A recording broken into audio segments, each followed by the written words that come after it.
Good evening and welcome to the Sullen Art Podcast, Series 2, Episode 4. I'm Iqbal Malik, and with me, as ever, is my co-hosts Simon Jones and Chris Horgan. Good evening. Bonjour. Evening. And joining us this week is performer, poet, visual artist, comedian, shaman, staff wielder, and shouty man, according to your Wikipedia page, Rhys Trimble. Henfich, all hail. How are you doing? I'm good. Good. So you've been up here before, Rhys, by the sounds of it. You've been up to the Birthplace a couple of times. Yeah, I've done a gig in here. Yeah. That's good. When was that? A few years ago now.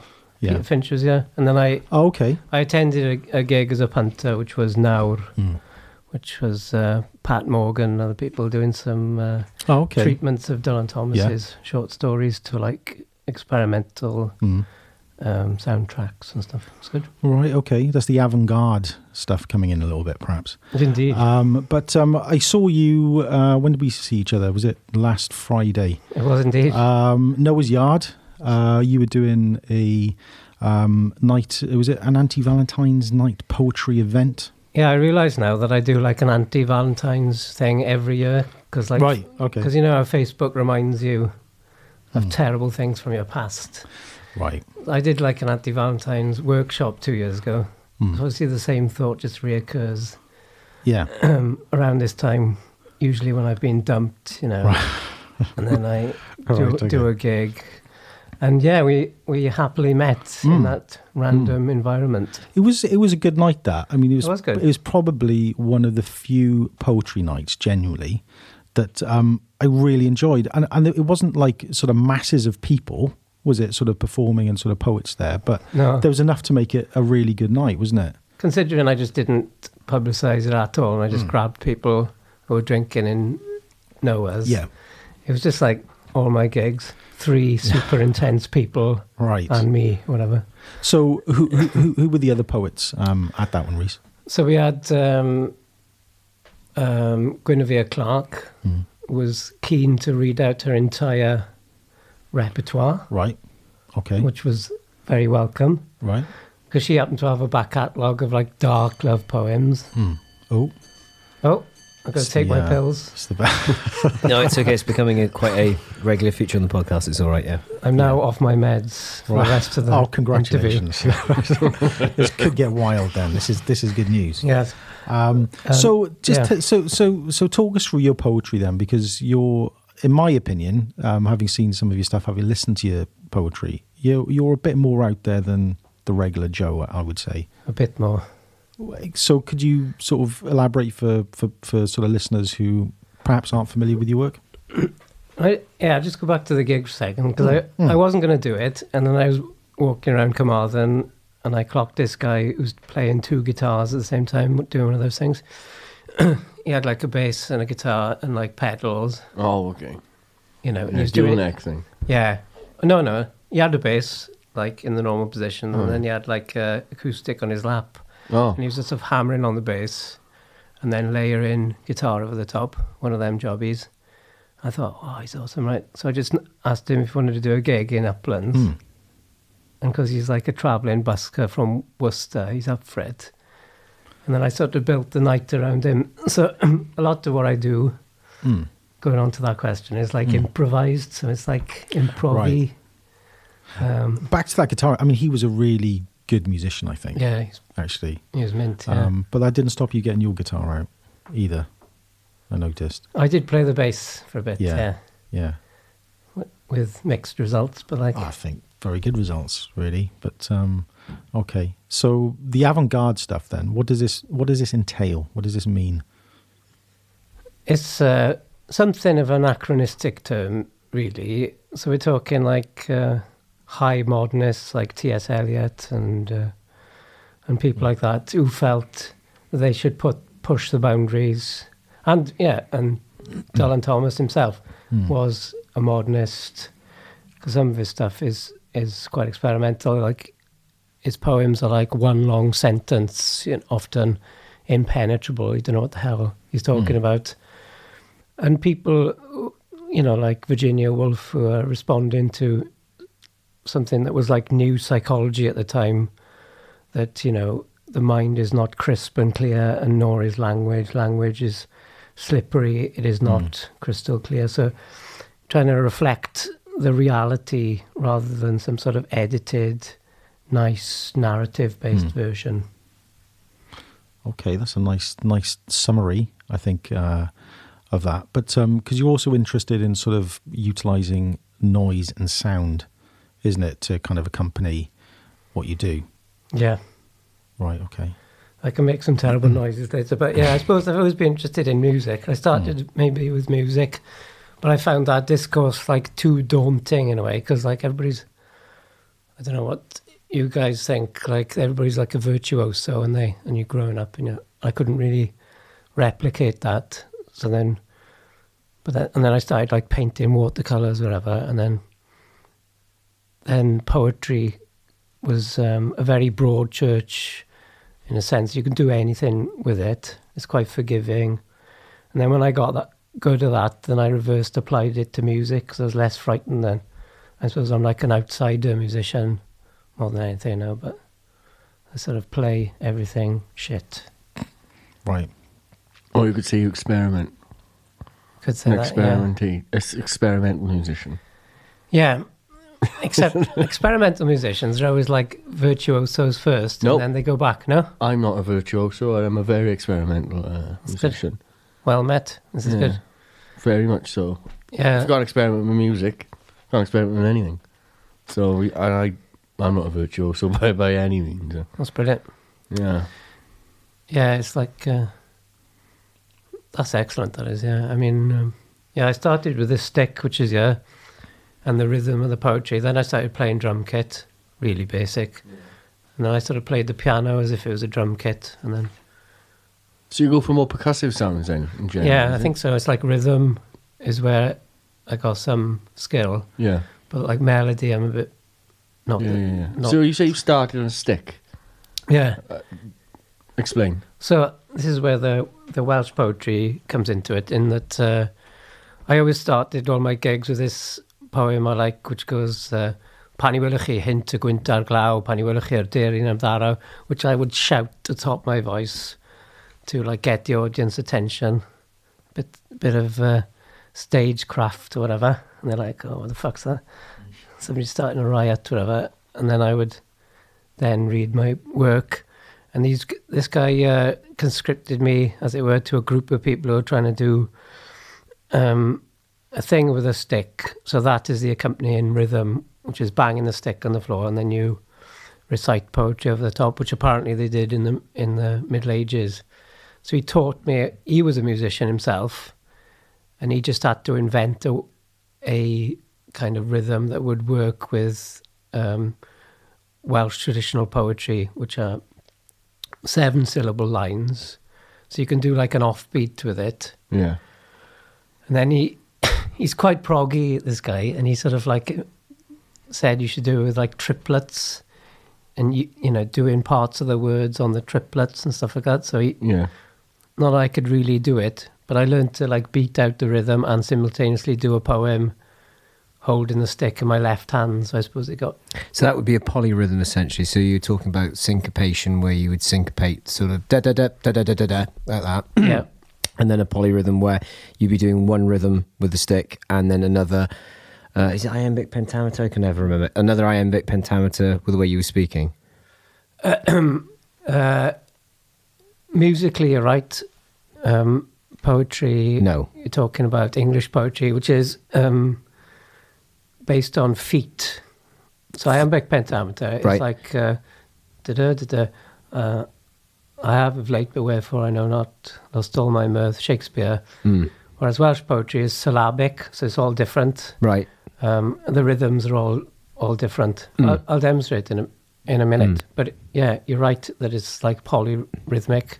But just the wrong application to the wrong part of the world. So like the English, as it were, poetic school of thought is iambic pentameter, whereas the Welsh is, what did you say? Syllabic. Syllabic. English was as well, a long time ago. Like Middle and Old English has got syllabic poetry. I'll demonstrate in a bit if you like. Yeah. My other question is, what's the stick made out of? What wood? Ash. Ash. Is it Welsh ash or? Yes. Yeah. I had another one which was hazel, which also had a twist in it, and then I cut like in between the bark, so it ended up looking like a snake. I don't know why I did that. And Yeah, I mean, this sort of harks back to the conversation we were having in the pub. I pretty feel. high, you were pretty high, did you say? now you were. I was, right, okay, just high on life, I think. Or No, joking. Just I was one or actually 2 days. stone cold sober. Right, okay. No, but we were talking a little bit about the sort of shamanic influences generally. I mean, like you're talking about the stick. I mean, you know, you've said stick. It's not really a very small stick. I think that it's almost it's a staff, isn't it? Really. It is a staff, yeah. It's more staff, and a very fine staff. If you don't mind me complimenting you. On your It's wood. visible to us Yes. all now. Yeah, We're all looking at it. but We're not ashamed. and neither should you be. We're all naked here. Yeah. Oh, we're going to have to put the video out Yeah, now just to disprove that and dispel that myth. But the fact it's made of ash does indicate that there was purpose behind that in terms of some shamanic influence, I would suggest. Well, the original one was hazel, which is Right. more of a druid's wood. Right. And then I left it on a train through misadventure. Because I took my friend's antipsychotic medication for a laugh, and it was like a very strong sedative, and then I left it on the train. So I was demoted to ash, I feel. Right, okay. And that one has been with me for some years, and I've taken it to Jamaica, Poland, all sorts of places, and performed with it, you know. Does that go on the carry-on on the plane, or does it go into the hold? I tried to take it on the carry-on many times, and they think I'm a terrorist. And then I go like this. I'm just a man who appreciates good wood. Yeah. That's my stick. Leave me stick alone. Yeah. I like feign a limp around the airport, but they're not having it at all. But I mean, from a logistical question, to sort of go off tangentially, how do you approach that? I mean, obviously, because within the creativity that is your life, and you are off in the world, when you rub up against, say, all right, bureaucracy is the wrong word for it, but when you rub up against, shall we just use the word bureaucracy, when you rub up against that, how do people interact with that with you? For example, you have to put it into the hold. I mean, how do you convey a sense of what it is? It's symbolic to me. I'm a shaman. It's made of ash. I'm Welsh. It's Welsh ash. It means a lot to me. Do they respond to that at all? Or? It's a very good question. That sums up much of my problems with life. And you just go, oh, I'm a poet. I need it for performance. Which is one approach, which leads to like bewilderment. So, I call it authority. So, you can't exactly be like a crazy artist all the time, because you've got to like, earn money and do practical shit. So, generally bewilderment. So I thought it was better to like disguise it as like something by putting it in like a pink bag. And it looks like some sort of skiing equipment then. But generally, they're like, I'm just like, it's a bit of wood, it's like a stick, I need it. And then they put it in the hold. Has there ever been a case where you've met someone who's in a position of authority and they sort of, that shield comes down and like, oh, wow, you're a poet. I love poetry. Does that ever happen? Do you ever have that interaction at all? I'm sure I'm trying to remember if this is like something I made up, but I feel I might have demonstrated the performance somewhere. Maybe like after... like going on Heathrow Terminal with the police. I saw these red dots on my forehead. And like after doing loads of gigs and demonstrating to loads of people, and them looking at me, I think they liked it. Yeah, you'd be surprised. Yeah, I remember I was in Atlanta last year, like, and when they interview you going through the airport, and I thought, oh shit, I've got all these badges on. But the guy was like, oh, you're from South Wales? My wife's from the Rhondda. And he's just chatting to me in ages about poetry and stuff like that. So, yeah, surprising when you do get a good response, isn't it? Yeah, you can't assume everybody is a devout authoritarian, can you? No. So you've travelled quite extensively with your poetry. Indeed, yeah.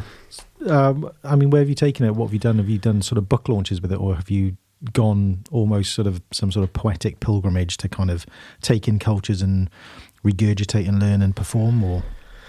Yeah, both. I hadn't travelled very much, and then I got invited to Poland for a literary festival, and then they cancelled. Oh no, they didn't cancel. They just stopped emailing me, so I just went anyway.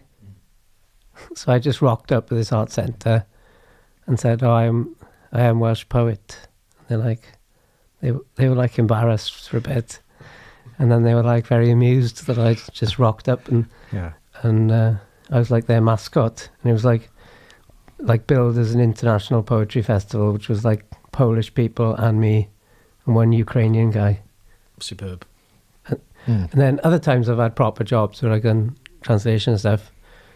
And then the time I was in America, I just like bored and I had some money and I just went and I like cold called people basically and said, "Oh, can I do a gig in your shop or whatever?" And I got a bit of help. And like on Airbnb, I looked for one where they said, "Oh, you're welcome to do performance in our place." And they turned out to be like a bunch of performance artists. So I did a gig in their house with a Japanese jazz drummer that I found. Brilliant. So sometimes it's official, sometimes it's more. I think that's a good sort of philosophy to kind of approach life at. You know, I think you tend to do more, don't you, if you're a bit more open to stuff just kind of happening organically. I mean, where have you travelled in America then? I mean, what sort of things have you done there? Yeah, like I said, I was just like riffing there. So I went to New York and hung around there. And then I went to Philadelphia with this good... there's lots of people, Welsh people in Pennsylvania, isn't there? As I'm sure you know, like, and Penn State University, they got like a dedicated writer's house called Kelly Writer's House. And I just emailed this guy, Phil Rice, and he was completely sound and normal with me and said, "Oh yeah, Kelly Writer's House is double booked when you come in, but like we'll give you somewhere else." And they had this art gallery and they let me do a gig in it, and they gave me students to help me. So that was excellent. And I'm going to try and go back this year now to visit a hero of mine, Bernadette Meyer, who's in her 70s now. And I did... it's very interested in her because she's got this like list of experiments, which I based my book Swansea Automatic on, because I'm very bad at prose. Basically, my prose sucks, and in order to stop it flagging, I wanted some like dedicated creative writing things to do in order to pick it up when my prose is tailing off. So I did all of her experiments basically, and now I'm sort of in touch with her a bit, and I'm going to go over and see if she would like to come over to UK. Well, that's amazing, isn't it? I mean, I'm always quite envious of people who've been to America just generally. I mean, I've not been at all. I mean, I've got... Just go. You've done it, man. You should just go. Yeah, I know. Nothing holding you back, except for Hugo, the dog. Yeah, that's true. He can get looked after. Yeah. Hugo. Yeah, the little doggy. Not so little. He's got a few pounds on him, should we say? But no, I didn't mean like that. He's not short of stature, is he? Let's be perfectly honest. He's a big dog, big lab. Yeah, he's lovely, lovely lab. Nice sort of personality. But no, I mean, I've always wanted to go to San Francisco and sort of City Lights bookstore, Ferlinghetti sort of thing. So are you doing the whole Jim Morrison thing by going to San Francisco? Well, what was Ashbury sort of? What was the Jim Morrison thing there? Well, no. I'm just wondering. Is that why you're drawn to San Francisco over anywhere else? Well, I mean, just the whole Beats movement, wasn't it? With the it's City Lights, isn't it? Is the bookstore? Yeah, that's right. Yeah. So just like a kind of pilgrimage to that, seeing where that kind of whole movement took shape, and then just being able to take in a bit of the culture, because I think we're all influenced by America in one way, aren't we? Well, we've spoken about it extensively on the podcast. Yeah, numerous occasions. Yeah, I know what you mean. I just thought, nobody's going to invite me else. I'm just going, like, just do it. Just do it. Yeah. And find the people who are sound and normal, because just because they're famous doesn't mean some of them are just quite approachable. I think San Francisco, though, has gone very far away from what it was when the Beats were there. Okay. Have you been? I have not been. Right. Okay. From what I gather, it's become so like commercialized that you wouldn't recognize it necessarily from the Beats description. But I had an impulse to go there as well, but I don't know. Yeah, I wouldn't really know where to start. But so where's next on the list then, in terms of places to go, places to see? I had like a load of jobs with Literature Across Frontiers, and they sent me to Latvia, Croatia, India, which was excellent, and Jamaica. But that seems to have chilled out now, so I might, like I said, go to America for a second time and look up this person, Bernadette Meyer, and treat it as a kind of pilgrimage to a hero's house. Yeah. The organisation you just mentioned, what are they exactly? So they're based in Aberystwyth. I think they're still going, and they arrange various literary visits. So like the Latvian one was like translation conference kind of thing, and it was poets from around the country, I think, and some Latvian poets, and we translated each other's work. And then there was like an India-Wales crossover. So we had like an exchange program with a like cognate poet over there, where I met my friend Avner, and been back a few times. So they arrange international poetry events and publications, I guess. I mean, that's quite fascinating because I'd never heard of the organisation before. But I mean, obviously, you could ask the question, why would you? Because I'm a musician. It's a completely different set of circumstances and people that we interact with. But it's fascinating to know, because when you said, what was it? Without Frontiers? Literature Across Frontiers. Literature, LAF, Literature Across Frontiers. How long have they been going for? I don't know. Yeah, I'm not sure quite, but less than 10 years, more than 5. And they've had quite a success, from what you're saying. I mean, if they're doing these cultural exchanges, as it were, they've had quite a successful run of it so far. Yeah, they've done a lot of things, and they got some, I don't think it's exclusively Welsh, but UK poets involved in European and worldwide scenes. Has that put you in good stead to other networks? I hate the word network, but other sort of gathering of like minds, other parts of the world you've been able to go to through it? Yeah. I'm not like a brilliant networker. I'm more of a collaborator. So I find somebody I like and work well with, and then just do it that way. And then I kind of like do it as if I'm a plumber or something, which I also am. If you do a good job, people want you back. Yeah. I want the guy with the stick. Yeah. So let's have him back. Yeah. When you collaborate with people, then what sort of people are you drawn to? Who do you want to collaborate with generally? Somebody who's pushing it as much as possible. Certainly, that's another thing about what we call avant-garde. Is like the front line or whatever. That's the thing. Avant-garde, isn't it? It means it's some bullshit, really, but it's. We are like ahead of the curve. That's what they said. So Kandinsky and all this. Right. Okay. So, but it's just, for me, it just means like pushing it as far as you can go.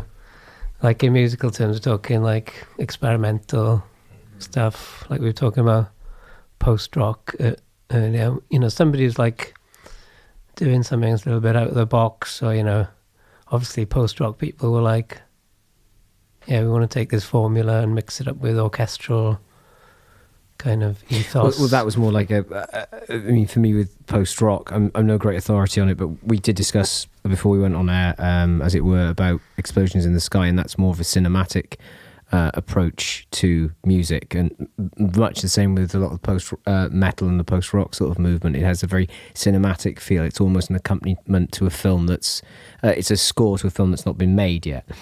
But with avant-garde, with music, I always feel the thing that always springs to mind is Yoko Ono doing Be Happy or in some sort of art installation. I feel that's what springs to my mind initially. It depends, yeah. I mean, I suppose, yeah, post-rock is a wrong... they're trying to do something and they say... Somebody's listening to like Philip Glass or something. So you're a fan of Schaefer and Steve Reich as well, if you're a fan. Yeah. So that sort of thing. And then they did some more influenced things like Sonic Youth, who were like definitely in touch with avant-garde people. Who's the guy who did like symphonies with like 100 guitars and all that? There's a guy called Rhys something, isn't it? Who was in New York in the 80s. Right. And then, they Sonic Youth, for example, fused it with something more accessible. So there's like, there's like half an hour of distortion in the middle of a song, but also there's enough structure for you to listen to it. But, with Philip Glass and with Steve, Steve Reich was renowned for taking two pianos and playing them slightly out of time with each other to make a delay effect. So that, I appreciate what you're saying with the avant-gardeness, but there is a small underlying sort of, what's the word, blueprint of what that artist is trying to convey. I can't remember the name of the chap, but he was famous for taking his voice and then recording it in a space, sonic space, and then playing it back through the same space and then recording it and going on ad infinitum.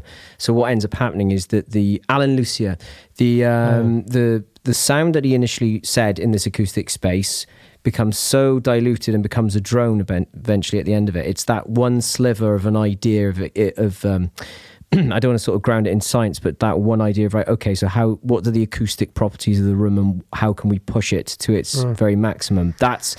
So I'm glad that you've sort of highlighted it with people like Philip Glass, which I can't remember exactly what Philip Glass does, but there's something very specific he does with his composition. Steve Reich's the one I can remember offhand, and as I said, Alan Lucia. But then obviously I threw Schaefer into the, I believe that was Music Concrete, which is like the beginning of complete and utter strange, weird noises, which obviously had a huge influence on horror film soundtracks, incidental noises, acousmatic sounds, and so on and so forth, without which you wouldn't have a lot of the sounds that you have, say, in most sci-fi and everything else in between. So it's a huge, huge influence. I'll have to double check on all of that, like I've just said, just in case that I'm wrong. But who is the one who re-records his voice? I think his name's Alvin Lucia. I'm sure. Yeah, so this is like analogous to what we're talking about in poetry. I mean, poetry is a weird art form. It's not like popular, so the same sort of thing that's going on in music is going on in poetry. So yeah, you got music concrete, and then you got like sound poetry and concrete poetry. So you got like Henry Chopin, Bob Cobbing, who are like pushing poetry towards noise. So they would just do like drone things, So it's like pushing signification into primality almost, So they're doing a similar thing to Reichs and other people. They're just pushing language as far as it goes into chaos, or breaking it into vocables, breaking it into prepositions and suffixes, making it indistinct, and concrete poetry is like focusing on typography and things like that, and that came back then into advertising. Anything with like big text, like this thing behind us, it's just things like that, which is focusing on typography and repeated words and things like that. But what's the origin of the typography? How long has that sort of been in existence? Or in that context, for listeners of the podcast, it's all in block capitals essentially. Yeah, I think there was some Brazilian concrete poets, and then there's Kurt Schwitters and people like that, Henry, in the 50s, I'd say, and then then it sort of came back into the mainstream via advertising. Well, yeah, the Nike sort of billboards, just do it. But see, I was just curious why you said that, because obviously John Carpenter's They Live, I'm sure you must have seen that. I mean, that's a classic nod to typography when Rowdy Roddy Piper decides to put his glasses on, and while he's wearing the glasses, all the billboards turn to obey, consume. Oh, You watched yeah. it last Sci-fi. night? You watched it? Sci-fi. Yeah. Watched Did it you last watch night. it? There you Yeah. go. I hadn't seen it for years. There's a synchronicity for you right there. Unbelievable you mentioned it. I hadn't seen it for years. I watched it last night. And I you've just thought that was mentioned it now. hyper-normalization, wasn't it? Is that hypernormalization? I thought that's what it was. Is that the one that have you seen, like Pervert's Guide to Cinema? Slavoj Žižek, he's talking about that. I know Slavoj. I don't know him on a personal, on a person level like he's that. here. Yeah, He's with us. yeah. But I do find him very interesting, and I do kind of want to go. Can you just stop that? But no, I've not seen the Pervert's Guide to Cinema at all. He's But- got, in part 2 he's talking about that, so we're saying obey and like procreate, get married and all that, yeah. So it's like I suppose how does that relate to concrete poetry? It's like, well, it's the same sort of style. yeah. And then Cage, here's the perfect crossover from like music to what I'm talking about. Yeah.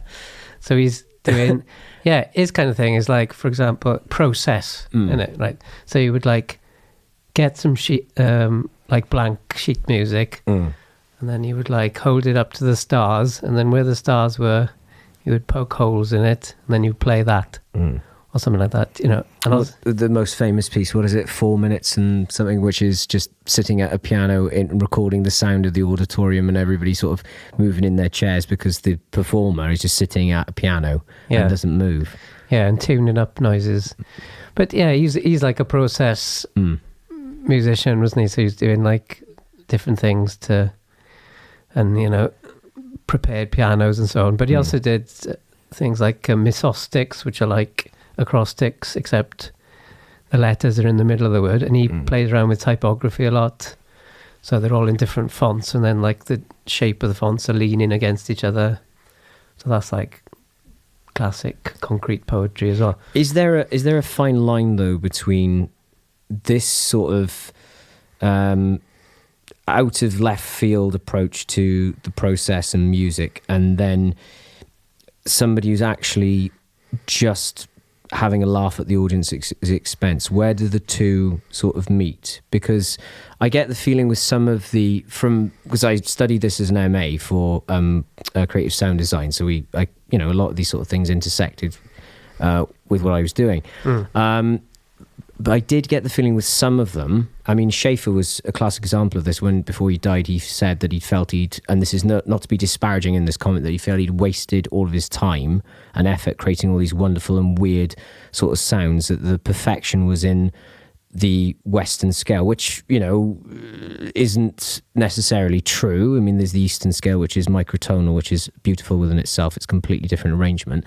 But is there a point in which you feel, because I always felt with Cage, he was almost taking the piss a little bit. There was almost that bit where he was having a laugh almost with it, which is an art form within itself. Yeah, throw in the comedy, of course, but he was so creative, Cage, and he was doing it to please himself, I mean, I don't think there is no artist who's doing it purely to antagonize the audience. They believe in it, and I think he had humor in it. Yeah, so obviously that's gonna annoy some people. Well, it would irk a purist. Yeah, the purist. Yeah, I mean, you could argue that music is like an art form that has some purists in it. Well, like any actually formal ways of doing things. Pick a genre and you'll find purists. So, yeah, he had humour, and humour's good. It's accessible, isn't it? Breaks down boundaries. And let's see, Glass and Rhys were also like not taking the piss, but they were moving against some sort of mainstream when they. But I feel with Reich, and this is not trying to be a purist on that in terms of that form of avant-garde music. I mean, Reich he was doing things with sampling, which then came as in It's Gonna Rain, where he plays the sample of the street preacher over and over again. That does then go downstream and feed into things like hip hop and other sort of genres. It does. It's almost sort of like these little signposts.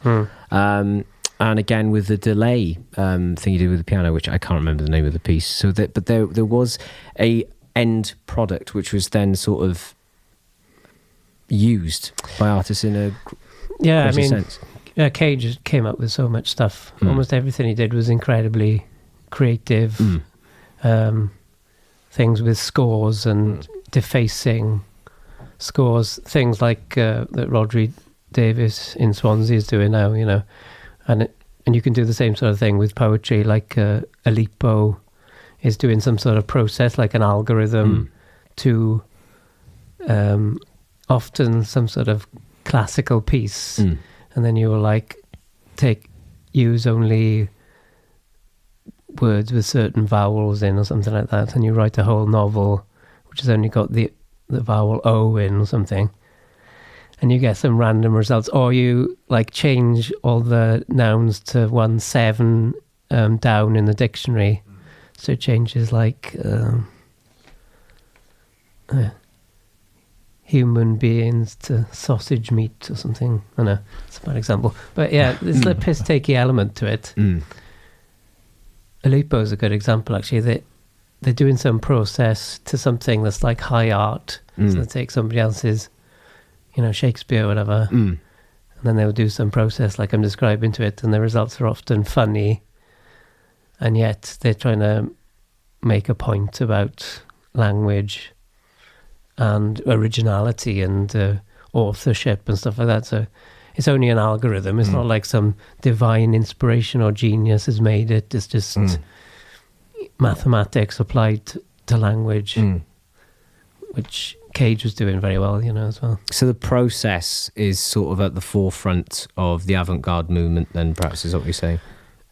It's one of the things I do, certainly, and one of the things people are doing, there's lots of offshoots, same as music. There's people who are interested in the sound, like Chopin and Cobbing, like I mentioned. They just, Could it be argued that the that spark of inspiration is just an unrecognised process in somebody? I mean, could you say that if you are to recognise that there's a process, you can sort of, I don't want to use a Star Trek reference here, but I will be like Q with it almost, and you sort of can play with it. But to say somebody else who isn't aware of the concept of a process, that's a spark of inspiration. That's their narrative. That's what they put into the music, as it were. It could be. You could rationalise it as a very complex series of processes going on at once, can you? And then say, "Oh, this is genius," because it's easier to just categorize it in that way. And I was trying to write something about improvisation, which is kind of that. The process of improvisation is like doing lots of complicated things at once, isn't it? And the act of composition is very complicated, and you can like ascribe a divine rationality to explain it, or you could unpick it and say it's just like loads of processes happening at once, or your subconscious or something like that. Is there ever a moment with your work though, with you shine the focus and the spotlight on the process itself? Do you feel as though that takes away? It's almost like the analogy I'm going to use is, if you have to explain and deconstruct a joke to somebody, the joke then suddenly falls apart and becomes, it's not as it was. So is the payoff with understanding the process that you lose some of that sort of, I don't say angel dust, PCP, but do you lose a little bit of that divineness when you have to break it down?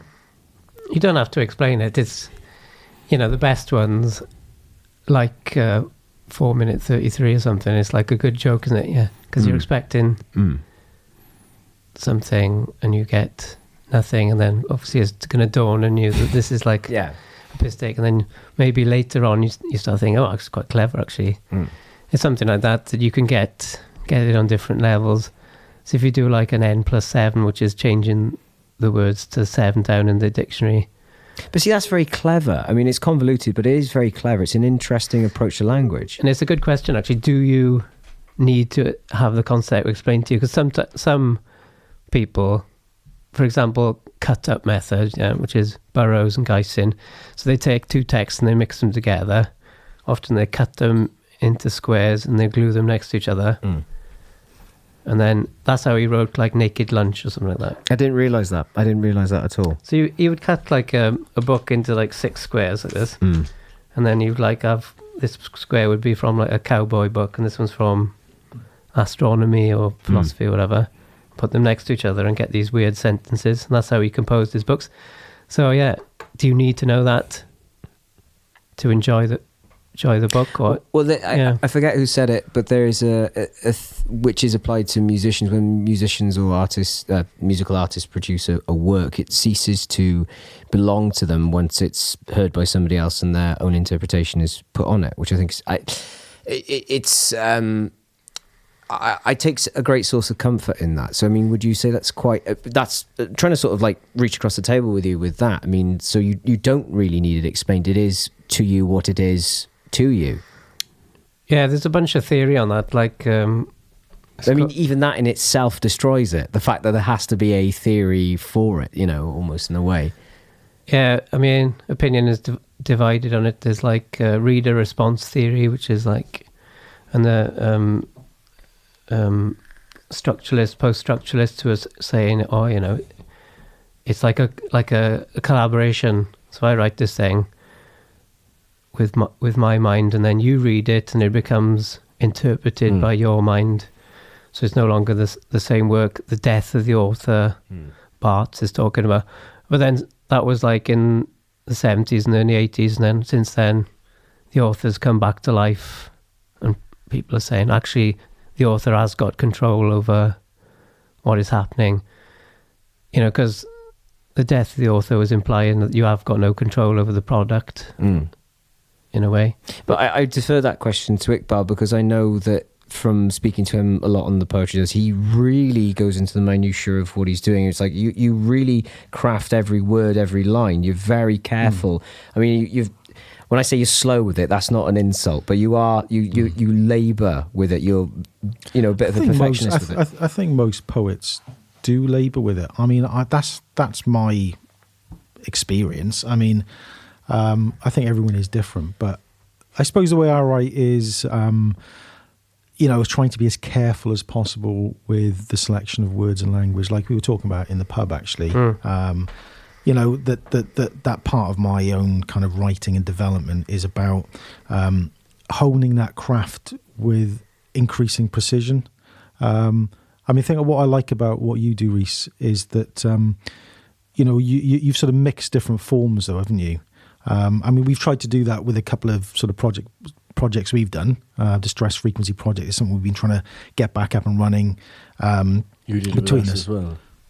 Yes, yeah, and I did some collaboration with yourselves, didn't I, with your band? But what I was intrigued about asking you, Rhys, is about your band, which is because you sent me the link to Bandcamp, didn't you? And Lolva Bink, wasn't it? I think is the name. Correct, sir. Yeah. Is that the correct pronunciation on it as well? It's actually wrong Welsh, but it's wrong Welsh. Okay, it's supposed to be like Pink Lounge. That means right. Okay, but I trade-glowed the Bink. I'm not sure you're supposed to. Pink Lounge. It's like a Lynch reference. Right. Basically. I did have to Google translate that because my Welsh isn't exactly up to speed. Tell us a bit about the band then. I mean, what's going on with that? It's I just started a band in the normal way. Is this a new creation? Is this something that's been around a couple of years? Right. Okay. How did we start it? Yeah, it's me and my 2 friends. Like I met them in a philosophy fringe festival. Excellent. Right. And then my mates from North Wales, and then we were just on about starting a band, and we loved the lightning bolts. Like we've all seen them, and we were like, this is fucking awesome.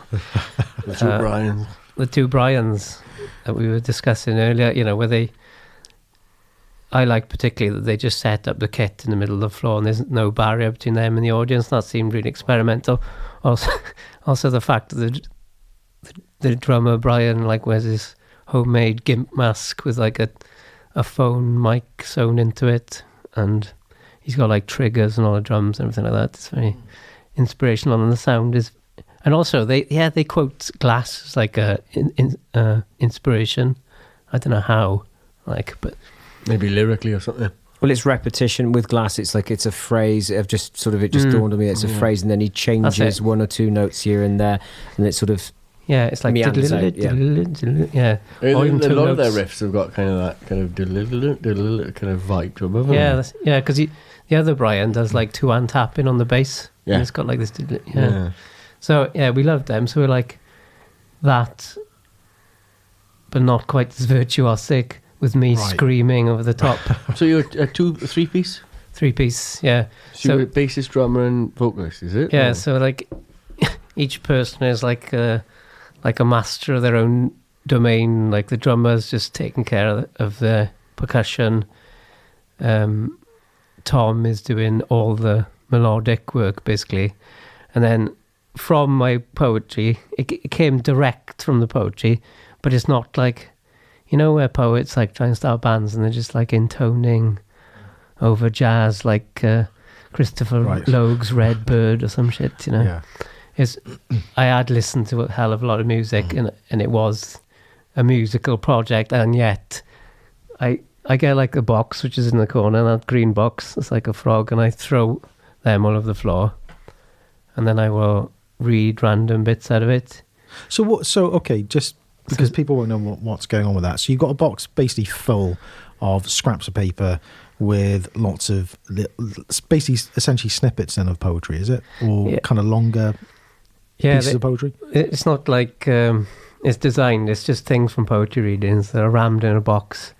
Right. You should have a look at my car, it's like, it's a mess. A bigger box. It's just a bigger box, with smaller boxes with things melting into each other and McDonald's wrappers and things. So what do you do with that then? So you're saying that you'll just kick it all around the stage then? Is it just basically throw it around? And then, I've also like got laminated words which I use in workshops with kids and things, and I throw them on the floor and I get the audience to rearrange those for me. And then I'll read that over the top and scream, and I got a megaphone and so when effects. You say you rearrange it, do you just sort of essentially kind of line it up and then just go through it, and that's the new creation, that's the new piece then, is it? Yeah, but we have got songs, but they're different every time. And some of them have got specific lyrics. And it depends what happens. It's like we tour with this band called Radio Reed, Free Radio. And the drummer out there always picks up the words for me to read.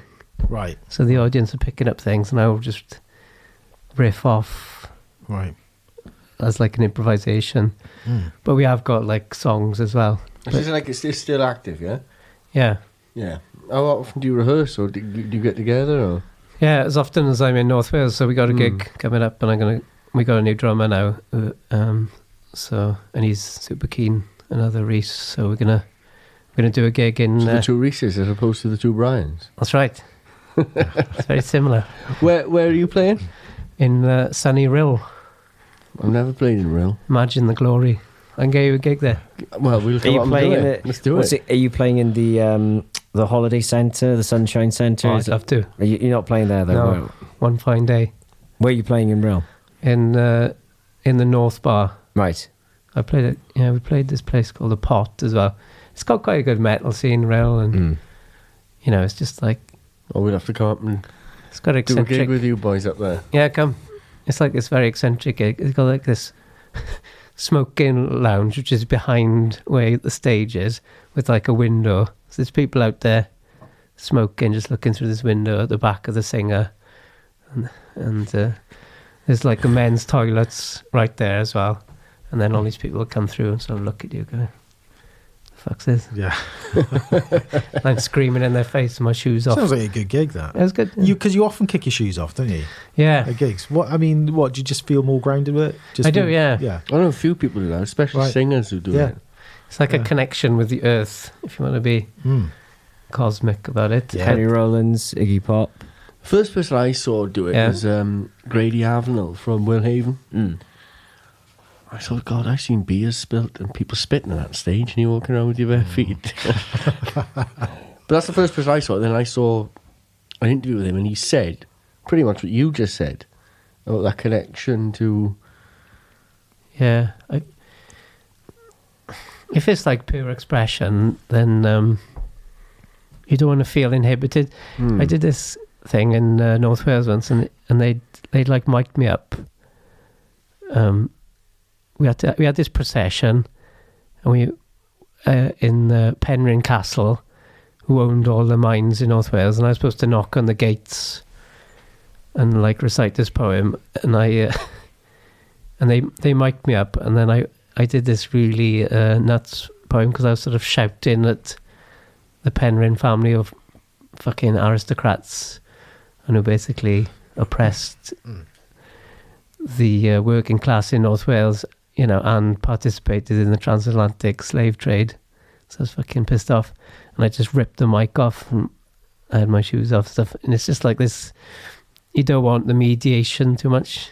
You can handle a mic, innit? Because it's like you can focus at it. The other thing I do is like I project straight into the floor.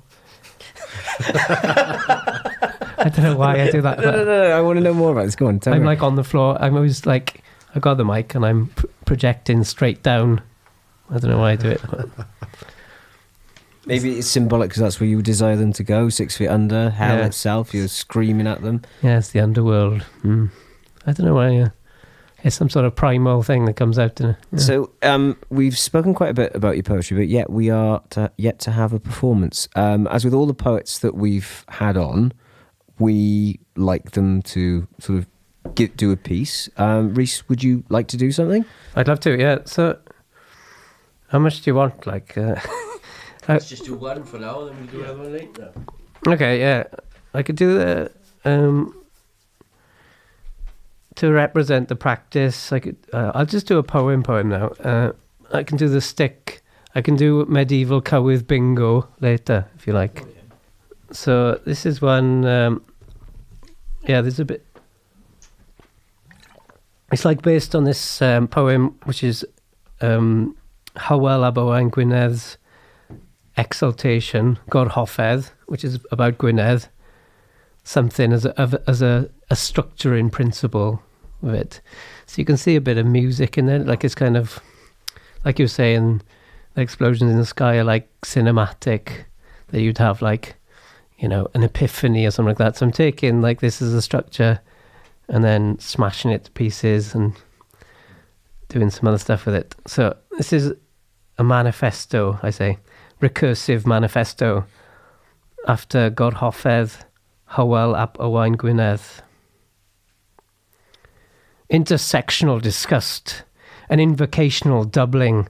I lawr ar afon chwith ad chwith ar awyr, afonydd, readr a syberlwch, llifwch, lled a thir a thyddyn, leave and unbetting, pont caravan, trousers, theft, carrion for metals, expect my tits to wilt.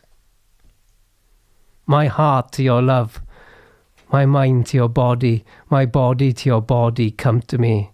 Fortress entrance near the trees, discreet white water, and the plebiscite black waters, the colour of hourglasses. Mindy my laust meov, mind mia, my tome I, cove mind I, Carway death in Meirionedd, women in ferch vetch, cymerdau medvax, iolit lily dashed, emergent manifest, Owain machine, happily flesh, a family east over brain, a rattle sugar skull spectre in extant, heart's clock threatens bleeding hand, theft of the north day, my body, heart to me, mind me, come to your body, to your heart, my mind to your heart, to me, heart, to your love, to my heart, to your love, to your body, come. eliteness and Engels prefacing Misprit's violent high language. Bring your Oa production, carefully brew it, escanice on a mountain, a halo of colour on books, goldfish wide, praise gorse and the yellow of the gorse, coconut, I see pigs jumping in the hand of the warrior, the hand of the plot, biopsychosexual and mere to a mindy e to me, low co have urges, a famine of days, the debit of boiling gold, a 16-wheeler with a microwave on his head, inference of the datiel damcanian grunganai, he gasps male projection, reeking of pipe tobacco, Akbar and enterprise all hours, flowering equilibria and Goriel George, least degree propagation, breath faith, gospel of Krampus, tensile delinquency, my tomia to your heart to lower, my love to borted to me, e borted mind to your bow mind of beer mindy e, come mind, ear tomi odi, near to your mindy. Low, low, delightful, snow cone core, knocking at the portal, post hot milk, generation enough, milk in snuff, extirpation, a butter resists changes, anode pushback from Kemperate and Hazard's goglet litmus of the egg, one son of God's smouldering element, when orange, axe and ilium, caliph of turbulence, hail of Evangel, seller to lambs, its king figurative, horn-coloured haze, Mia Cody Lowry, Toady, I begged a secret high, leaping in the ether of my girt tyranny and nostalgia, doctrine of Howis and Gwentley, arrow of the overworked, adapt to depth, winter wave you bet and promise, Casalti and sing this dirt change, the flush of Ramit, the irk of exile, the cutted marionette, heaven, an earth table, we have decided everything in columns, yellowy praise, 8 in a sown swelling game, in the greed of my greed, my boa love ear, hartu mia, my lamy, mindy tomio to me bo, schwasaud, performative, slip admant, jack back my heart, jaw to feel, icon, then explaining, recursive, kisses my body, ear, load your brave, mindy, mindio, mayo, lomino, bio, mindio, core to me, core mind, yo, di, come, mind, low, lie, hearty, here, tea, my heart to your heart, my body to your body, my love to your love, come to me. That was Recursive Manifesto by Rhys Trimble. An interesting title. It's an interesting little ditty, yeah. Yeah. I was intrigued actually listening to that though, Rhys. The construction of some of the lines. It reminds me almost the way that explaining what you said about the box and throwing the lyrics on well, not lyrics in your case, the poems on the floor and taking bits from it. It's a similar approach to what I do with lyrics, kind of the constructive of just words and how they feel and how they look and what they're like on the page, obviously fitting with the rhythm when I'm singing. I just do you take that approach when you write your own poems like that? Do you have random lines that you just throw together? Yeah, we were chatting. Yeah. The best bit of the chat happened while everybody was eating peanuts, basically. Because there's certain lines on there that do remind me of a fine gentleman called Michael Williams, who I hate God, who's a huge influence on me in terms of the construction of individual lines. And I can see, the influences from like Charles Bukowski and William S. Burroughs in his work. How do you go about doing that kind of? Yeah, like as we were discussing, because we were talking about composing lyrics, as you do for yourself and the other vocalist in your band, isn't it? In Minds. That's right, yeah. So in a sense, like it's similar with this, because I had this other poem, like God Hoffedd, by Hywel and Gwynedd, which is like a medieval poem. It's like a structural constraint in a sense, like that you have like the band's playing some riff, whatever, and you want a scansion that fits over it. So maybe I was like sort of channeling that poem, which is written in short lines, like Welsh poetry often is. So I got that constraint, and then I'm doing it in a more like Bukowski, more like Walt Whitman. Yeah. Okay. Yeah. What influences? Yeah. Of Michael Williams. Yeah, they're sort of like mashing things together, trying to put two words together to make it sound cool, as we were saying. Like, but what they're doing there is like, not should we theorize it or should we not? But it's like it sounds cool because there's some sort of consonants, probably a repetition of consonants, or there's a mirror in a sound, or the image is interesting, of all those things together, and then it fits on the music as well. So that's going back to about what you said about once you've written something that's out there, and what you say, the death of the author. Like, I'd say it's I've done it and it's out there. Make your interpretation as you will. Yeah, it doesn't bother me. I don't care either. No, I'm like, here's a bunch of stuff. It's going to evoke something in your mind, and that's yours. Like, you know. Yeah, it's exactly the same approach. You know, when you it's very relevant to when you're saying like crafting, Iqbal, like, you know, how much can you craft it, and what things are you taking into account when you craft something? Is it like, if you were like a post-structuralist, you'd be taking into account like the slipperiness of language or something that you can't really be crystal clear? I think, I take your point. I mean, I think when I write my own poetry, I tend to begin with a feeling, certainly. Either emanates from an idea or the idea comes from the feeling, all right? And then you kind of put these sort of pieces together and structure words around that start kind of flowing through you. But what I was intrigued about with your poem, it almost felt more kind of stream of consciousness rather than something that I would typically write, which is almost like a beginning, middle, end in a more kind of, I suppose, structured way. So there's a lot more freeness, I think, in your poem. Is that just something that you're doing naturally then, do you think? Or is that something that you're trying to do when you're composing it, when you're writing it? Yeah, we've all got our different ways of doing things, I mean, so in a sense it is very free, and I just,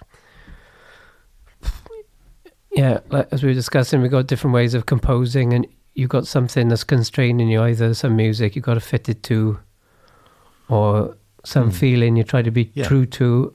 And I had like this idea of this other poem I'm basing it on, which is, it's talking about Gwynedd and saying, oh, Gwyned's really beautiful, and then he goes off in this random bit saying, oh, and there's these really seven really hot girls in Gwynedd, and then he finishes it. It's a very strange poem. So that mixed with my friend saying, oh, you need a manifesto for this art venture I've got. Read a manifesto. So I sort of, a manifesto is like making a load of demands, isn't it? So there's a little bit of sort of political idea, like this deficit of boiling gold and stuff like that. And then there's an element of like a love poem in it, which is like this come to me thing. So I, rather than say my heart to your mind, my body to your body, come to me, which is like a kind of prayer for somebody I loved, being too clear, because I don't want to be too clear. I took that and then I mashed it to pieces, and this is where Mindy comes into it, which is like a mashup of mind and body, which I put through a cut-up generator online. So you can, I'll send you the link. Maybe it'd be fun for you to do lyrics. Yeah. So you can just drop text into it, and it'll destroy the text. And this thing called a Markov chain generator that my friend Stephen Hitchens introduced me to. There's a similar thing called a band name generator. Yeah. Good times. You see that? Yeah. Terrible thing. Yeah. So sorry. Yeah. Black Pus. I know, that's one of the Brian side projects, isn't it? It is, yeah. It's a good band name. So, I mean, you know, it's too... it's almost not right to ask what the meaning and purpose is behind the poem, because it's a mix of all sorts of things, then, is it? Yeah. That's what I'm trying to say as well, is like I am trying to be precise to according to my own definition of that. Yeah. But I'm trying to make like something that's that's really what my mind is like when it's thinking, Yeah. and it's not pared down, it's not sculpted. It's like got lots of things meshing over each other and randomness. You know? Something's occurred to me. You experience life like that, these momentary things. That's what comes from it. And whereas you seek beginning, middle, and end, you seek resolution. So maybe it's a reflection in the way that you both approach poetry, is the way that you both approach life. Because you often seek resolution to things, and whereas Rhys is just experiencing. That's not a criticism. No, it's an I'm not taking observation. it. I'm smiling because we had a conversation outside on the doorstep just now, didn't we? You've got to get milk for the morning. That was the conversation. well, that I definitely have to do. You haven't locked the doors. The milk in the fridge is perhaps not quite up to standard. No, but there's something about how you live, how you engage in the world, potentially. We were talking about kind of. Oh God! How do you even sum that up? Sort of quantum states. Yeah, sort of quantum states. I don't want to go too much into it because my knowledge is a bit patchy. I've only read a couple of things here, there, and everywhere. But there's a field of quantum physics when you observe certain. I can't remember what the definition would be. When you observe certain particles, certain things, they cease to exist in their natural state. They take on a completely different state, and I was sort of trying to ham-fistedly apply that to, that's what I was trying to get at earlier in the podcast, when you actually, the act of observation within itself changes the behaviour and the interpretation of the work.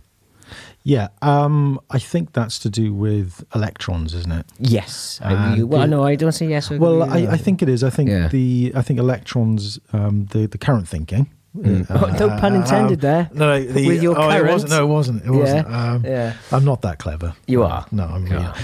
No, I think it's. I think the electron thing is about they exist in a state. Two states of potentiality. Rather than physical, specific identified. Space and time. The very act of observation changes their states. Yeah. So you can it's the old cat in the box thing, isn't it? Schrodinger's experiment. Schrodinger's cat. So the cat can be simultaneously dead and alive. And that is what quantum physics is about, I think, really. But, like my poems. Yeah. Simultaneously dead and alive. Whilst mine are mostly dead. No. Are you from the waist down? Would you describe yourself as the Schrodinger's cat of poetry? Has he written a poem or has he not? He doesn't know. He's in the pub. Maybe. Possibly. Not saying, yeah. But no, it sort of comes back to what is poetry, isn't it? But what I'm intrigued to ask you, Rhys, is you clearly write in a bit more of a freer, out there kind of style to a lot of people. Where do you, not trying to be too incendiary about this, but how do you see the state of current poetry as it stands? I mean, is it something that you like? Do you get put off by it? Are you naturally gravitating towards the things on the edges? Yeah.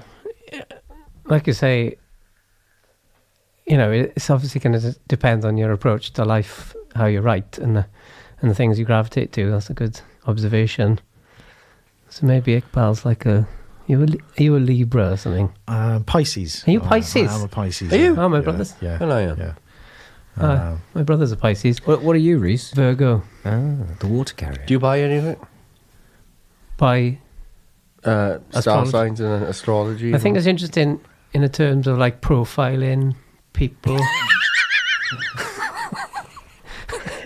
Well, I laugh because you started with this anti-authoritarianism thing, and then you've clicked onto a very. I'm a crypto-fascist. Crypto-fascist. This is what Virgos are like. William F. Buckley again. It's in like, the podcast. We're all like eccentric, with my marler and my stick, but underneath I'm a crypto-fat. You're William F. Buckley. Yeah, locking people up in my shed. Yeah. But yeah, we're that's what I mean. It's a way of describing yourself. Like a Virgo is supposed to have like lots of disparate, contradictory elements. I'm going to ask you what you think star sign I am, because if this is an interesting sort of tangent. Do your profiling. I don't know. Aquarius? Nope. Could take a while. Yeah, you can't go through it. There's one down. There's 11 to go. You already said it at the top. Libra. Exactly. All right. Yeah. I'm an inanimate object. Libra is supposed to seek balance. Oh yeah. Oh yes. There will be balance. Maybe that's why you like Star Wars, mate. I like Star Trek more. I like Star Trek more than I like Star Wars. Always have done. Anyway, yeah, there's some good question here, wasn't it? I'm glad you carried that on. Well done. What was the good question? Yeah, so... What, out there, state of poetry. Because what it is, like... And as we was talking about the profiling, like... Even though it's complete... I'm profiling you all. I got files, dossiers on all of you now. Anyway, so focus. Like in my poetry, it seems very free, but also there's like a algorithmic structure in it. So I took the time to take this thing, come to me, and put it in a Markov chain generator, which if you set it to a low setting, it will mash the words together. So you get like Mindy out of mind and body, for example, and then I put that back into the poem. So there's a sense that I crafted it there, and there's like algorithmic, and it's also referencing this other poem, and it's referencing... The Mindy part then is from that generator. Yeah. So I thought it was Welsh. Yeah. So did I. And also, yeah, it's not. Yeah. The only bit that's Welsh is the first bit. It's like, what's his name, Rob Brydon, who pretends to speak Welsh, isn't he? Yeah. But he's just going, blah, blah, blah, whatever, a bit like Zizek. Anyway, yeah, so there's real Welsh in the start, which is me just writing in Welsh. Because, as a bilingual, you just like flip from one to the other. So I'm just going from like invocational doubling, I lawr yr afon, chwith ar chwith, down the river, left. That's like hybrid between Latin and Welsh, yr awyr afonydd. And then I just go back, like any bilingual. So to go back to your point. I was just about to pick up on that. Yeah, go on. And going back to the crypto-fascist thing, if you're an avant-garde, you fucking hate the mainstream with a passion. Yeah. Or, I'm trying to mellow with age, and you realise, when certainly travelling abroad, I realise, and they're all pretty conservative lyric poets who write in this formal stuff, and you realise they got the same impulses exactly as you. And probably their character is quite like yours, and they're dedicated artists, but they're writing this stuff that's, like Auden or whatever, which I fucking hate, and Larkin, which I fucking hate. Anything. And, the state of poetry, it's like anything. It's like that which receives all the plaudits is like fairly standard stuff, and which is on the fringes, is in the fringes. Same as with music. Like I was reading a book about the Fall, and they was, and they were talking about they're always gravitating towards the most contrary stuff. I am a very contrary person by nature as well. Something that is as niche as possible, and you get musicians like us, don't you, who are like us maybe, who are like looking for things that are a bit off the beaten track, and I am like that. Are you searching for something? Are you searching for meaning in life, or your own life, or generally? Yeah. It's what it is. I would like to formulate. Remind me of my therapist now. Right. Yeah. Well, no, I think it's intriguing because you've obviously travelled a lot. You've come from a sort of bilingual background.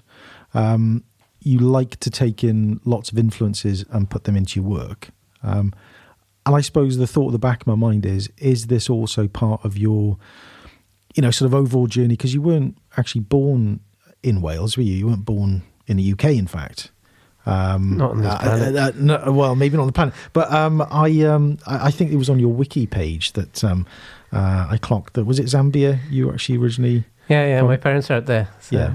So, I mean, do you think that's had an influence in terms of having a sort of fresh perspective on, or a different perspective on life, on your writing, on your work? It's possible. I don't know.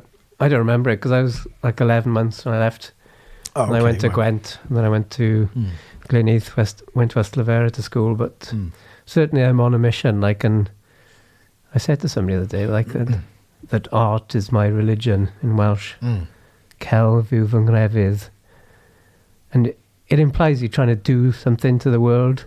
Yeah. Like trying to well, that's an interesting statement, though, isn't it? Yeah. Art is my religion. I mean, you've obviously delivered that with some gravitas and some intention. I'm intrigued by that. It's like certainly that's why I'm like resonating with high modernists. To them, they were, life is art. Like the Impressionists or whatever. They're living in a garret in Paris, and they're just living to paint the picture, or whatever, and they don't care about their life. It's like this way of transcending everything in a way. Do you think you can push art so far that it then becomes not art, as it were? Do you think you can get to that point where you just kind of, not you particularly, but do you think that it's, being out there on the fringe, you're pushing the art, you're pushing the discipline, you're pushing poetry, and then it gets to a point where you think, oh, actually, I might have gone a bit too far on that. It's kind of become more meaningless than meaningful. Yeah, that does happen, but you got to do it. I'm teaching this online course in the poetry school, and they're scared of doing it. And I say, just fucking destroy language if you want. You can always pull back then, but they're scared of doing it. So it's like a mental block, right, that you might want to overcome. I'm not saying you have to do it in public. And then there's an element of like punk ethos, like who gives a fuck about the audience? Do it because you want to do it. So you're getting some resistance somewhere from some students. What are you putting that down to? That they're kind of fearful of stepping out of the norm, stepping out of the kind of easy sort of boundaries that exist for this sort of more mainstream art? Yeah, sure. There are restrictions, of course, and there's conventional ways of doing it that you're going to get like respect for. Same as with music. You're like under pressure to do some sort of 3-chord pop or whatever, or be in a covers band. Never. No, it's fucking anti-music, isn't it? Yeah. My drummer was saying, "Oh, let's do some gigs in Aberdeen for like tribute bands." I'm like, "No, it's a hard pass, I'm afraid." But like, anyway, yeah. Do your own homework. So they want to write these lyric poems. Maybe they're thinking about some sort of reception. But did you start writing to begin with more lyric-based poetry? Because my impression is that most poets do come to it in more standard kind of formats. Yeah, I tried to. I tried to do it properly. But I couldn't really copy conventional lyric poets. But then as soon as I started reading like William Carlos Williams or Burroughs, I immediately resonated. I liked it more. And then I was able to copy that style. Because, when you're reading stuff and you're like trying to copy their tricks and you read more stuff, I just couldn't get that sort of conventional R.S. Thomas lyric thing, though I am interested in the lyric, definitely.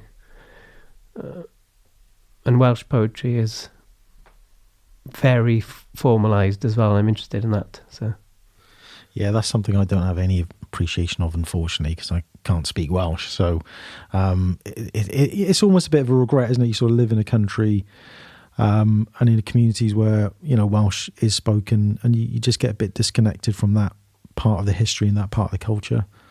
So I suppose I'm just making the general point that it can be a bit frustrating, really. I don't know what your views are on that.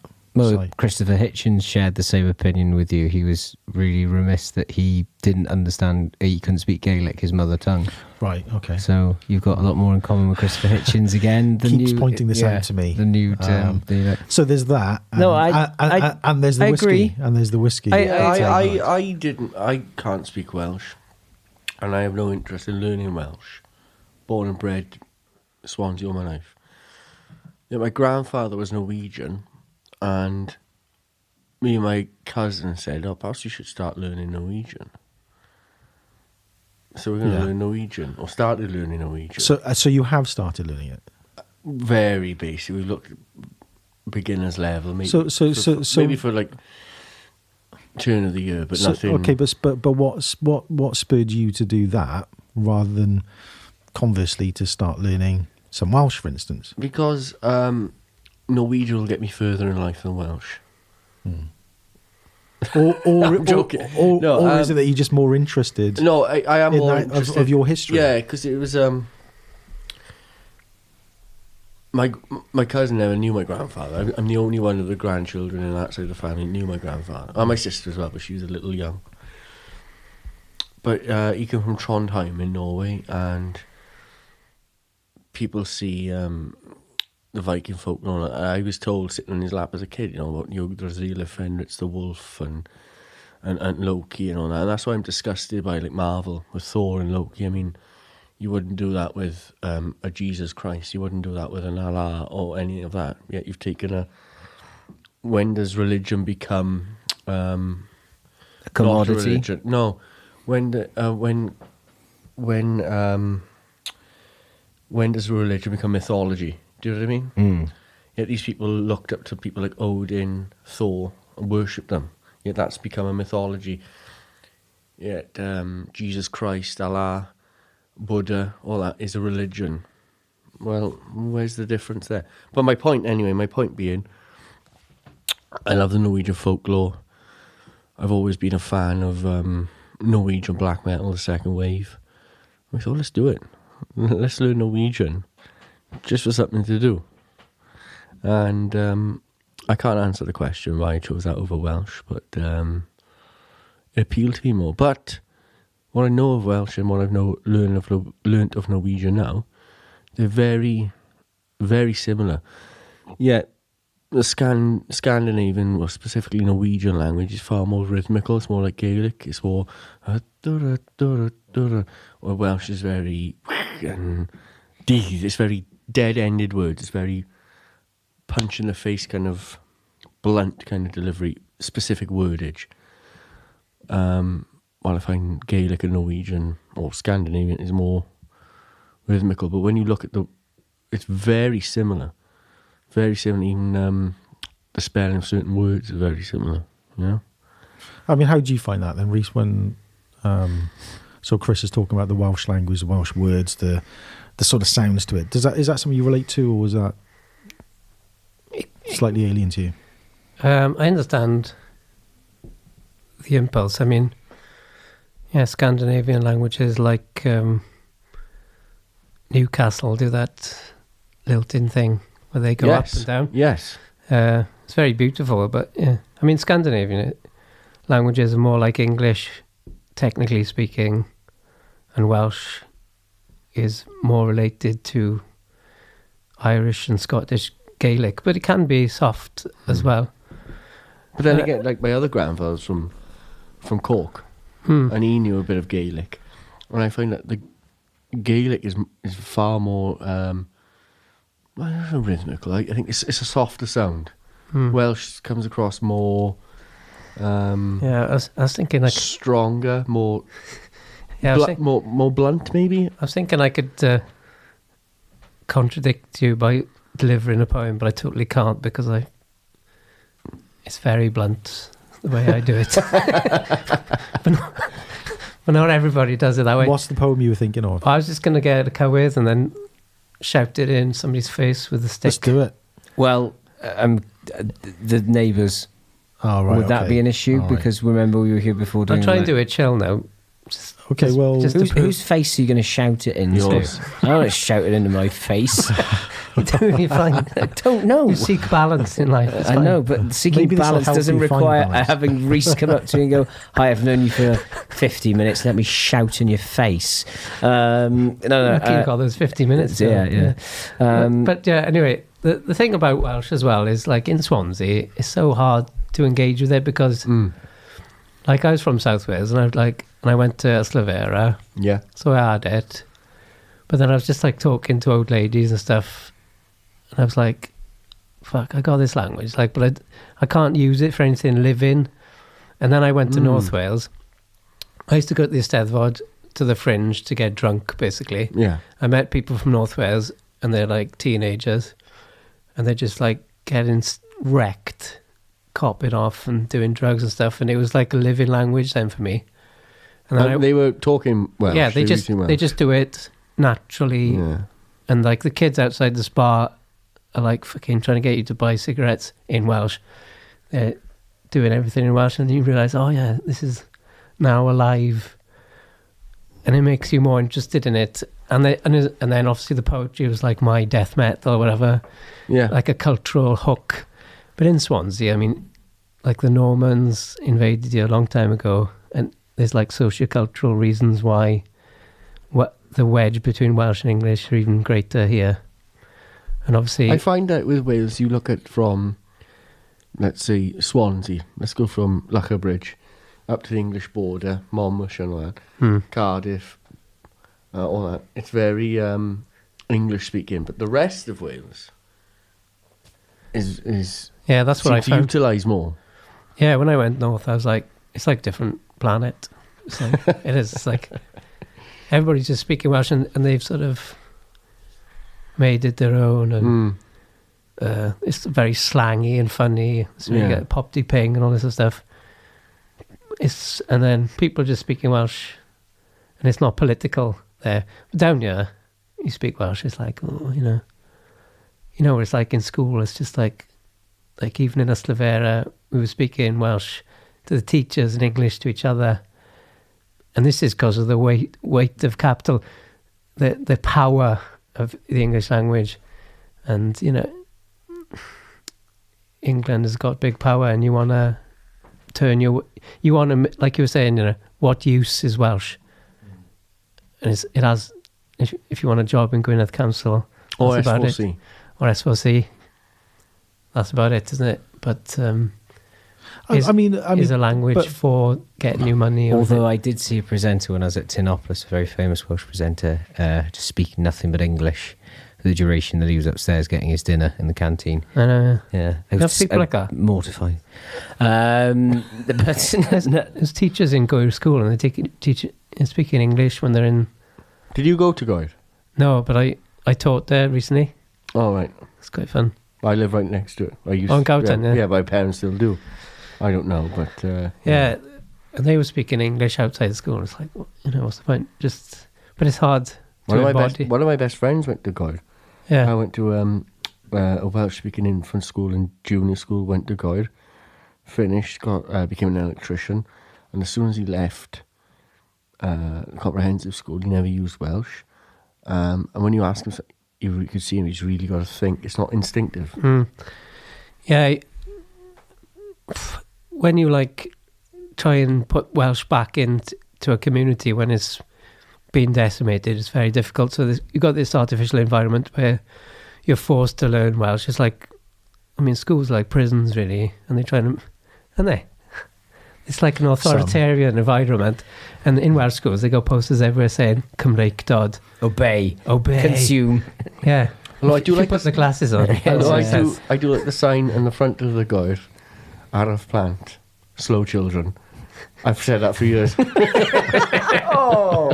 It's not true. This is the best pianist I've ever seen is one of those kids. He's brilliant.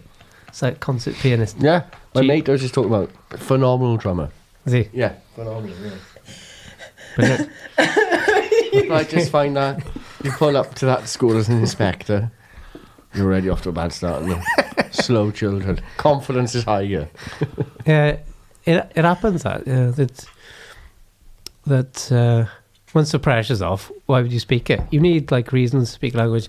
It has to be cultural, like your death metal, like some admiring poetry, or people, or your family. But I think when I think perhaps it's not as popular currently because younger people just don't see the cultural kind of relevance of it. But in hand with that, though, a lot of younger people are leaving Wales. Yeah, they for are. Jobs where yeah. I know this is true. The youngsters who left Wales. This is true, but I think we tend to gravitate more towards English culture or American culture. Because they're these sort of super powerful kind of entities, aren't they? Which just draw us to them rather than drawing us back into something more local. I mean, I've got to be honest. I mean, I do regret having only done Welsh for 1 year at school and then kind of giving it up. It sort of came in at that point for me. But funny you should say about American culture, as we spoke on the podcast with Little Folk, who are now, were they Son of Owen? Yeah. Sons of Owen. Sorry, apologies to Little Folk if they're listening.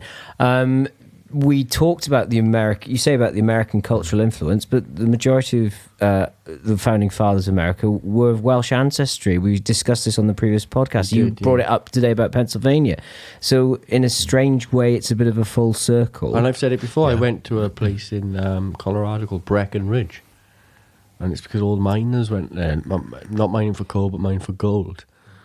And there's such a massive amount of miners left South Wales. End up in Colorado, Brecon, although they spell it with a K. Of course they do. Of course. But yeah, you know, there's a lot of Welsh. It's not really a choice though. It's like you go towards the power and it's instinctive. You see it in children. And you see it, like, for example, with accents, like that. Like Welsh people go to England for money, lose their accents and stuff like that, and then you have like English people going to America and they get American accents, and it's just like and Welsh people going to America losing their accents, apart from one as well. Because when I went up there, Catherine Zeta-Jones is I completely agree with that. Full-on American accent. When I was out in America, I met some friends up there who were from Swansea, and one of them was up there for a lot longer than me. Became very American. Mm. Yeah, Jarvis, a good friend of mine, Jarvis from Aberdare, sounded more Welsh in the middle of Colorado than he was in Aberdare. Excellent. The woman in a certain coffee shop didn't know what he was on about when he asked a latte butt. Excuse me? Some people pay good money for that sort of thing. That's what I thought. Yeah. Oh my God, he's got even Welsh. He's got even more Welsh, which I didn't think was possible. It's the Aberdare boys, Yeah. But no, you are right. No, a lot of people do that. And it's like people think it's a choice, but it's like there has been deliberate cultural imperialism, and that's why history is what created the current situation, and economically and linguistically Welsh has been deliberately destroyed, basically, because if you're building an empire, you want to get rid of the language. It's just standard practice. Yeah, I mean, and it's not just getting rid of the culture; it's getting rid of the history, isn't it? Once the language goes, that's just part of any imperial project, isn't it? That right, yeah. Once a larger group, you went Australian then, larger group. Larger group. Yeah, I was about to say, larger group, Cameron. Why do Massive galore. Why do you, Iqbal? Why do you regret not learning Welsh then, despite what we were saying about, like Rhys was saying, like if there's not almost because I think you do have a connection to your roots, your family, your kind of lineage. So like my dad, right? He speaks. Yeah. Did you not feel the need to learn? Like your dad's native tongue, like Swahili and that's exactly what I would say. That I have with the Norwegian thing. I mean, but my dad was born in Kenya, right? So a typical trading port. So Swahili is the kind of mainstay of the kind of language there, and I think it's so he's got a link to sort of his own sort of journey in life. And he also speaks Swahili, Punjabi, Urdu, all these other languages that, I think you are enriched by having access to those cultural things, whether it's traditional songs or historical poetry or whatever it's going to be. You are linked. You do feel that link. And I think there is a disconnection when you're from a place. I suppose luckily I've got lots of different influences, but there is a slight disconnection then that you don't have as much of that psychological, emotional link to your forebearers, I suppose. It's true.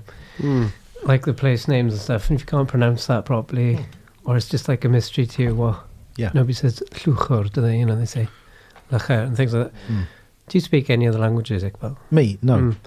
Because it's like this. There's a lot of theory about monolingualism, and it creates a kind of. It's got sort of a philosophical mindset. I think that you can imagine, like we were joking earlier, that other languages is just people going doing sound poetry or something. Yeah. And there's kind of this hegemonistic vibe, whereas if you, like your dad speaks 5 languages, which is like normal in most European countries, India. Yeah. You know, like monolingualism is still a minority, and I think you've got like this idea then that other people exist and they are on a parity with you. But that's a really interesting thing about the kind of European thing you're talking about there, because a lot of Europeans do speak a number of different languages. Just go to Switzerland. You've got Bavarian German. There is no. I seem to remember there isn't an actual official Swiss language because it borders Italy and France as well. So it's a melting pot of all these different. I think there is a historical language. Was it Flemish? Would it be right? Okay. I think it might be Flemish or something like that, or some sort of regional dialect. But that's a perfect example. But that's a really good point. You know, our neighbours. Yeah, but then there's colloquialisms within. If you go to Bristol, there's colloquialisms. There's like Gert, you know, which means large. Gert Lush, or Yorkshire or Lincolnshire. There's always like little. What's the word? There are little colloquialisms which are unique to that part of the world, and there was a BBC documentary that was documenting. Yeah, I think Chris might have mentioned it. There's a Gower dialect between the farmers, which is complete. Did you mention that? There's a Gower farmer dialect. Somebody mentioned it on the podcast that there was a specific sort of play within the Welsh language and English which was only specific to Gower, that only a certain minority of the farmers. I believe that, and I don't doubt that, but it wasn't me who said that. I don't think so anyway. It was definitely somebody on the podcast mentioned it. But no, there is I wouldn't be surprised if that's the case.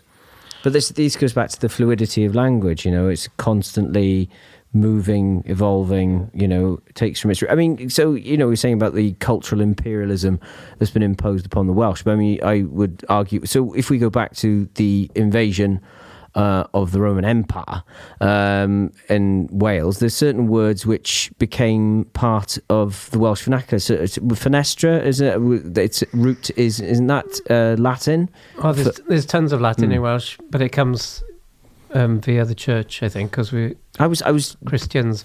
I was led to believe that after the occupation and all the villas that were put up in Wales, that certain words did jump from the Roman Empire to the Welsh vernacular. That's what I was led to believe. That way, and through the church. Through the church, yeah. Well, through the monastic studies and whatnot. Surely the language would be not off, but segregated from your general populace, because it was only learning and reading and writing was only for a certain class, surely.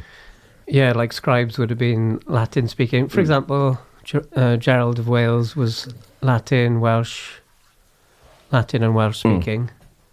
And then Vortigern, who invited the Angles and the Saxons, was Romano Welsh. So you would have this hybridity. Oh yeah, and I was studying this manuscript, and they reckon the scribe spoke Irish, Old Welsh, and Latin. So, but of course, this is ecclesiastical culture, and to what extent that mixed in. But you know, eglwys and fenest and things like that are definitely from Latin. And there's more. I was talking to an Irish speaker, and you're saying that there's more Irish in Welsh because we were Christians before the Irish. And what you were saying before as well, like dialects are very interesting to me, because say like Newcastle, the tune the neat, and like oh yeah, man, absolutely, very good. Actually, I could do better. It's lovely accent. Yeah. And like English we got comes from Chaucerian, and at that time there was like 5 other dialects of English, but that became the dominant one because it was London, and then that led to the standardised English we got. But then I reckon without cultural imperialism, we would have like hundreds of languages out of English.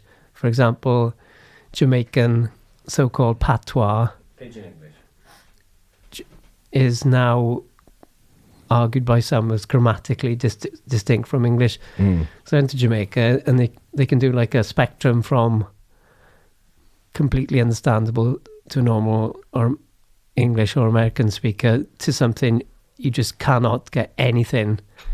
And they've grammaticized different things, and there's like influence from African languages in there. So left to its own devices, like English would splinter off into thousands of languages. That, isn't there, in the film Airplane? Did you see the film Airplane? Yeah, I love the film. Yeah, when there's the two African Americans on the plane and they talk in jive. And it comes up with English subtitles. So then the old lady goes, "Excuse me, I'm fluent in jive." That is awesome. Yeah, it's an amazing That's a good scene. point. Yeah, that was in the other day, and of course, like the so-called patois was like developed on plantations where they were trying to have a private conversation, so the fucking overseer would not understand them. So it's like this coded that's where thing. gospel music comes from. And like jive talking, they were singing what their plans were.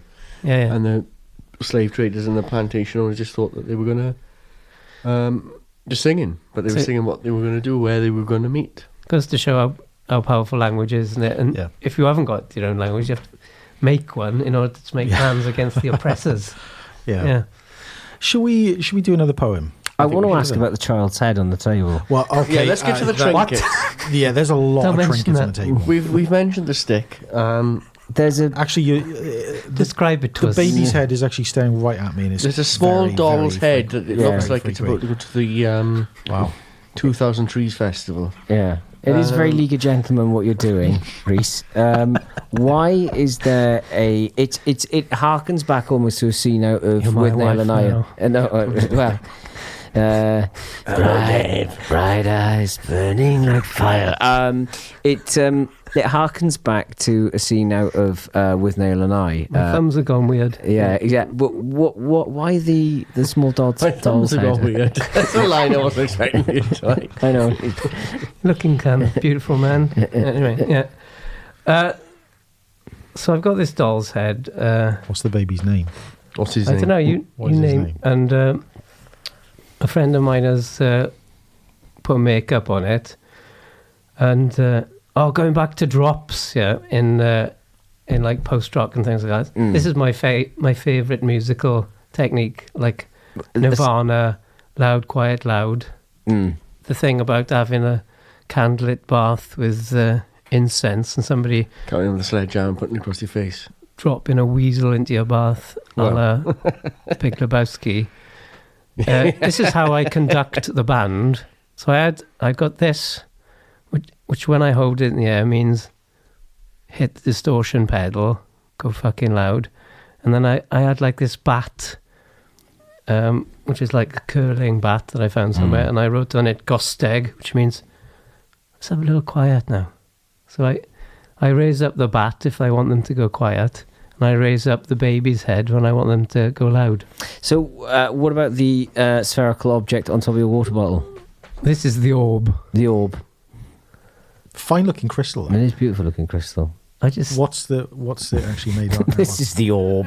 This is the orb. This is the late 80s dance band, the orb, in my hand. Yeah, I nearly threw it on the floor when you put it out. I thought it was a bouncy ball. What's the orb signify? I just liked it, and it's a good prop. Like, it could be a speaking orb. Like, I give it to whoever's going to speak, and I do like props and things. So I roll this along the floor in a gig. Bit of theatre. Bit of craft. Stagecraft. That's very much What other props have you got then? I got the bat, but I left that in a pub, and then I got all the pages. Have you lost your bat? I left it in the pub. Yeah. What bat? Is it like a baseball bat or the animal bat? No, it was like a curling curling bat. Yeah, right. Okay. I couldn't decide if it was like a thing to make butter or a curling stick, and then I'd written the word Gosteg, which means bit of quiet on it. Yeah. And then I threateningly waved this about, and it also means shh now, shh boys. The old adage of what is it? Walk quietly with a big stick. Yeah. So yeah, this is because I'm a bit shit of cues in the band. So this is how I conduct the band with the baby's head and the bat. It's normal stuff. No, it all makes sense. It all makes sense now. But you were going to do something. I think we were going to stray potentially into another poem. What would you like? What have you got? Yeah. I got. I could do the stick, which is in Welsh, or I could do a poem about the megabus. Oh, it's got to be Megabus, isn't it? No, we've had a bus poem in the past, and I think we should stick with that. Let's do the megabus. Yeah. And I think we should And the dedicate... title of it is... We'll dedicate to Richie. Yeah, let's dedicate it to Richie Smith. Okay, the title is Megabus is Little Lilac Face. 'Cause why is his face lilac? It's just insane. We've had a few bus conversations on this Yeah. podcast. And, Why is his skin that colour? It's fucking weird. Okay. this is... Can we compose ourselves, please? This descends into madness. Gather yourselves, Ladies gentlemen. and gentlemen, please. Hold the orb. Performing Megabus. It's Little Lilac Face. Rhys Trimble. And according to Attract Talk, cocky compound, an era hypertrophy, strength, rodentlism, wordless in split miroir, primus exegesis. Who put the hermit in your hermeneutics? The white berm, collisional, death, exogamous, abs, read, shred, memory machine, losing itself in accretional cartographies, eyebrows, not yet weaving nor waving, Cora, 5 Birmingham, Stokey, slout, lilac, crusher, light splat, glaciality, bluant, refracted, perturbation, lackadaisical, coronae, and perveth, like shadow and coronation, a satellitical, uncontest, jackdaw, polonaise, rooftop, non-binary, molluscal, literality, dancer and thrower, flick-flack, endorphinization, getting carried, kettlebelled, ultimatia, surveilled on me, transcendental, wind hover, kissed, spiracle, stained, glassy breath, tack, automaton, fisk, fieldal, meadow neck, latitudinous subject of pylon, deify, chas, ecumane, hand lifted, monothic, sizing, and leak, dye and tide, die cast, rosed white, snort, acculturation, southern primer of argot, a child is sick, want and leapt, helpless, pentevig, shilling, dimmer, neon, bolt, bolts, plastos, rainbow, between soft and thonic, terraced, antipodean and gross grown, numberless, constraint, rigorous, auto. Thank you very much, Rhys. Very good. Rhys, if anyone wants to follow you and check you out, what's your social media? How do people get in touch with you and or book you or do whatever? Oh, you can Google me and you get my exciting Wikipedia page, or Facebook or Instagram, or What's the handles? How do people follow you? If it's just my name, Rhys Trimble. Rhys Trimble, at Rhys Trimble. Yes. Rhys, thank you very much for coming on tonight, man. It was a pleasure and rather enjoyable. It was rather enjoyable. Yeah, thank you very much, Rhys. I don't know who we got on next week, but... hopefully Tansy. Oh, Tansy Rhys. Hopefully okay, Tansy Rhys. all right. good times. Yeah. Excellent. Yeah, So in the time-honored tradition, it's good night for me. it's a good night from me. Au revoir. Ah, no, star.